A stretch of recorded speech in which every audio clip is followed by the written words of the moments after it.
Donc dans cette vidéo, on va voir comment générer un rapport de couverture avec Jest. C'est plutôt simple. Je ne vais pas vous expliquer comment on fait l'installation de Jest, etc.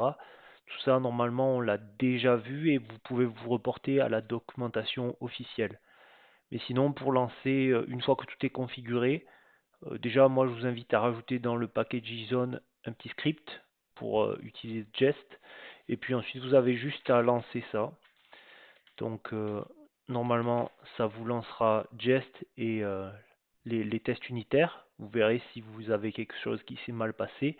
Et si vous voulez le rapport de couverture directement dans le terminal, vous pouvez ajouter cette option. Voilà, donc c'est plutôt simple. Je le lance pour vous montrer. Donc là ça va tourner. On va voir tous les tests unitaires qui vont passer, unitaires et d'intégration.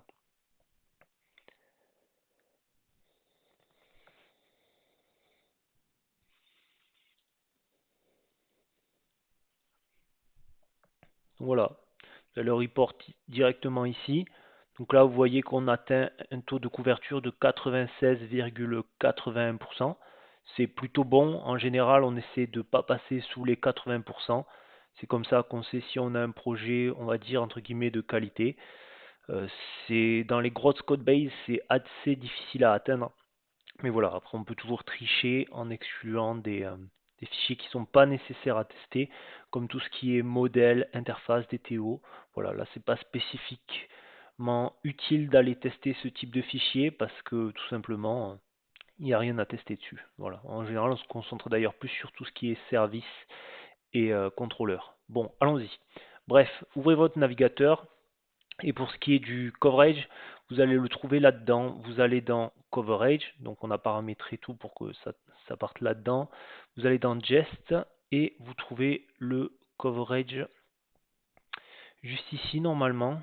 Donc si je ne me trompe pas, je reprends mon navigateur et alors, excusez-moi, là, je le prends et je le glisse dans mon navigateur et le voilà.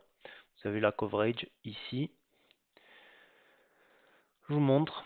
Et voilà, on retrouve les données que vous aviez dans le terminal. Qui plus est, vous pouvez parcourir en fait vos composants et voir ce qui ne va pas en fait. Par exemple, ici, vous avez vu, j'ai pas 100%, donc je peux aller dans le formulaire.